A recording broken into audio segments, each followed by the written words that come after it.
Assalomu alaykum, hurmatli kuzatuvchilar. Bugungi rivojlantiruvchi markazlarni tashkil qilish texnologiyasi fanidan navbatdagi ma'ruza mashg'ulotimizni boshlaymiz. Bugungi mavzumiz bolalar rivojlanish xaritasi. Birinchi rejamiz jismoniy rivojlantiruvchi va sog'lom turmush tarzini shakllantirish. Ikkinchisi ijtimoiy emotsional rivojlantiruvchi nutq, muloqot, o'qish, yozish ko'nikmalari. Uchinchisi bilim olish orqali rivojlantiruvchi, ya'ni dunyoni badiiy his qilish rejalari bo'yicha suhbatlashamiz. Maktabgacha yoshdagi bolalarning rivojlanish xaritasi yoki rivojlanish bosqichlari bolaning yoshiga mos ravishda jismoniy, kognitiv, ijtimoiy, hissiy va nutq rivojlanishini belgilovchi asosiy mezonlarni o'z ichiga oladi. Quyidagi maktabgacha yoshdagi bolalar rivojlanishi bosqichlarini umumiy xaritasini kuzatamiz. Jismoniy rivojlanish. 2-3 yoshli bolalar yurish va yugurish ko'nikmalarini takomillashtirish, oddiy harakatlarni bajaradi, sakrash, zinadan chiqishni o'rganish, yirik motorika va mayda motorika rivoji, ya'ni qalamda ushlash va o'yinchoqlarni yig'ish. 4-5 yoshli bolalar ko'p qirrali harakatlar, velosipedda uchish, to'pni otib olish, qo'l barmoqlarini nozik boshqarish, chizish va qirg'ichlarni bajaradi. Kognitiv rivojlanish. 2-3 yoshli bolada oddiy ko'rsatmalarga amal qiladi. Raqamlarni sanashni boshlaydi. Tasavvur o'yinlari bilan shug'ullanishni boshlaydi. 4-5 yoshli bolalarda esa ranglarni, shakllarni ajrata boshlaydi. Sodda mantiqiy muammolarni hal qiladi. Oddiy hikoyalarni tushunish va qayta so'zlashni boshlaydi.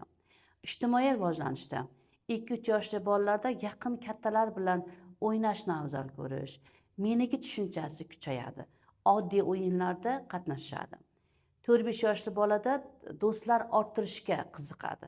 Jamoaviy o'yinlarga qatnashishni, hissiy empatiya shakllana boshlaydi. 2-3 yoshli bolada o'z-o'zini boshqarishni boshlaydi, ammo his-tuyg'ular hali beqaror bo'lishi mumkin. Mustaqillikning dastlabki belgilari paydo bo'la boshlaydi.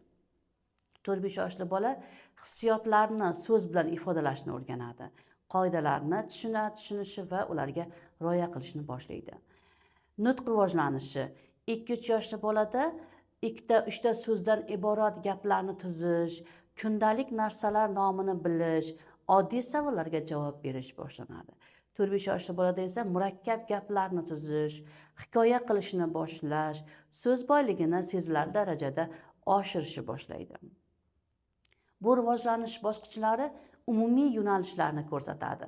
Har bir bola o'ziga xos suratda rivojlanadi va kichik farqlar tabiiy hisoblanadi. Rivojlanishni rag'batlantirish uchun bolaga ko'proq o'yin va interaktiv faoliyatlar taqdim etish mumkin. Bolalarning rivojlanish xaritasi ularning rivojlanishini hujjatlashtirishning asosiy shaklidir. Bolaning rivojlanish xaritasini to'ldirish uchun 3 bosqichdan iborat bo'lgan kuzatish olib boriladi. Ya'ni dastlabki o'quv yili boshida, oraliq o'quv yili o'rtasida va yakuniy o'quv yili yakunida bo'ladi. Dastlabki kuzatish o'quv yili boshida o'tkaziladi, taxminan sentyabr oylarida. Bu bosqichda har bir bolaning boshlang'ich imkoniyatlari, boshlang'ich ayni damda dolzarb rivojlanish darajasi aniqlanadi. Uning shu davrgacha erishgan yutuqlari, kuchli tomonlari, shuningdek o'quv yilining boshida rivojlanish, ehtiyoj va muammolari aniqlanadi hamda ularni hal qilish uchun pedagoglarning yordamini talab qiladi. Pedagog, ya'ni tarbiyachi, bola yutuqlari xaritasini to'ldiradi va erishilgan natijalarni tegishli belgi bilan belgilanadi. Kuzatish rivojlanishning barcha sohalari bo'yicha olib boriladi.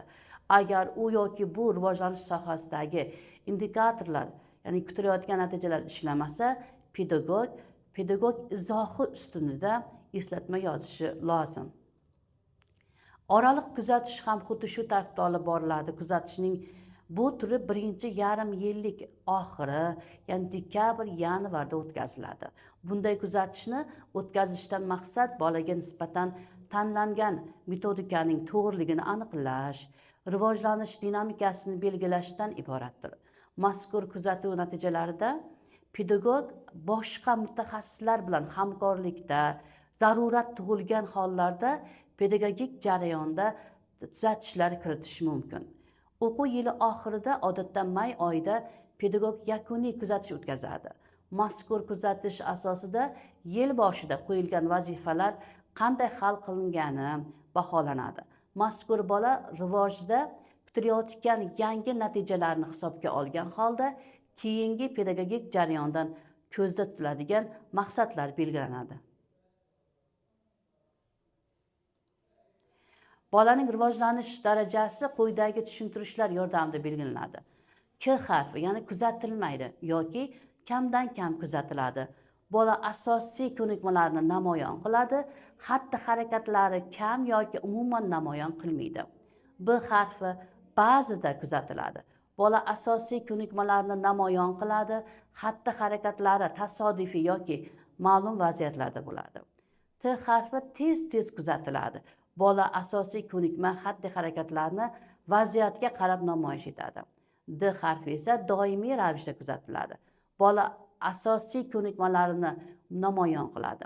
Xatti-harakatlari talab darajasida mustaqil tarzda takrorlaydi. Kuzatish o'tkazishda quyidagi tamoyillarga tayanish lozim. Kuzatish bola uchun odatiy sharoitda amalga oshiriladi va bolaga yordam berishga yo'naltirilgan bo'ladi. Bola rivoji borasida yanada xolis tasavvur qilish uchun kuzatish kamida 2-3 hafta yoki 1 oy mobaynida olib boriladi. Pedagog bola to'g'risidagi ma'lumotlarni ota-onalar yoki tashkilotning boshqa xodimlari bilan suhbatlar jarayonida olishi mumkin. Pedagog bolaning moyilliklari, qiziqishlari, uning muloqot qilish va bilim olish xususiyatlariga e'tibor qaratish lozim. 3-6 yoshgacha bolalarni oraliq va yakuniy kuzatish natijalariga ko'ra ushbu bolaning rivojlanish sohalari bo'yicha rivojlanishda kutilayotgan yangi natijalarni hisobga olgan holda keyingi pedagogik jarayonda maqsadlari aniqlanadi. 6-7 yoshli bolalar uchun maktab ishlar tashkiloti bitiruvchisi faqat oraliq kuzatish maqsadlari aniqlanadi. Yakuniy kuzatishdan so'ng bolaning maktabga tayyorgarlik xaritasi to'ldiriladi. Bolalarning rivojlanish xaritasining amaliy bajarilishi.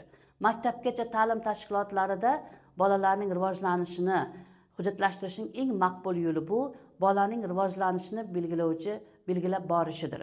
Bolalarni maktab ta'limiga samarali tayyorlashda bu juda muhim ko'rsatkich hisoblanadi. Pedagog, tarbiyachilarga qay tariqa tarbiya berayotganligini shu rivojlanish xaritasidagi bolaning ko'rsatkichlari orqali aniqlab borsa bo'ladi.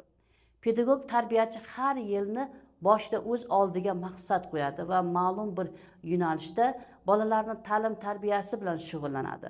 Shu tanlangan metodikaning tarbiyalanuvchilar bilan bilim olishiga qay tariqa ta'sir ko'rsatayotganligini rivojlanish xaritasidagi indikatorlarda belgilangan ko'rsatkichlar orqali aniqlab olishimiz mumkin. Bolalarga yo'naltirilgan guruhda puxta uylangan va xavfsiz tashkil etilgan rivojlanish muhiti eng muhim rol o'ynaydi. Bu pedagoglarga davlat o'quv dasturining maqsad va vazifalarini amalga oshirish va shaxsga yo'naltirilgan ta'lim texnologiyalarini qo'llash imkonini beradi. Bolalar xavfsizligi pedagogning asosiy mas'uliyati bo'lib, ehtiyotkorlik bilan rejalashtiradi va nazorat qilishni talab qiladi. Bolalarning maktabga tayyorgarlik xaritasi. Maktabgacha ta'lim tashkiloti va boshlang'ich ta'lim uzluksizligini ta'minlash maqsadida maktabgacha ta'lim tashkilotidan chiqarishda 6-7 yoshli bolaning maktabga tayyorgarligi xaritasi to'ldiriladi. Bu tashkiloti bitiruvchilar uchun mo'ljallangandir. Maktabga tayyorgarlik deganda bolada tayanch kompetensiyalar va rivojlanish sohalarining kompetensiyalarini shakllanganligi tushuniladi. Ushbu xarita maktabgacha ta'lim tashkilotining har bir bitiruvchisi uchun to'ldiriladi. Unda bola rivojlanishining 5 ta yo'nalishi bo'yicha erishgan natijalar ko'rsatiladi.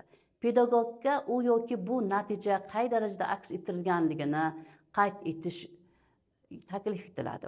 Rivojlanishning 5 ta sohasi bo'yicha natijalar, tavsiyalar, va istaklar shaklida umumlashtiriladi.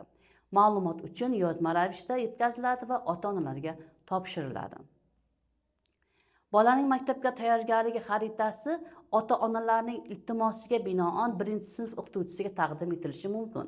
Bu tavsiya tarzda bo'lib, bolani maktabgacha ta'limdan boshlang'ich ta'lim bosqichiga o'tishi, shuningdek, bolaning 1-sinfda 18 yoshgacha rivojlanishiga shaxsga yo'naltirilgan yondashuvda o'qituvchi uchun qo'llanma bo'lib xizmat qiladi. Ushbu bolaning maktabga tayyorgarlik xaritasi quyidagilarga imkon beradi. Maktabgacha ta'lim tashkilotida ta'lim jarayonining muvaffaqiyati va samaradorligini aniqlaydi. Boshlang'ich sinf o'qituvchisini bolaning boshlang'ich maktabga muvaffaqiyatda moslashishi va yanada samarali rejalashtirish uchun xabardor qiladi. Xulosa o'rnida shuni aytish mumkinki, maktabgacha ta'lim tashkilotlarida bolalarning rivojlanishini hujjatlashtirishning eng maqbul yo'li bu bolalarning rivojlanishini belgilab borishidir.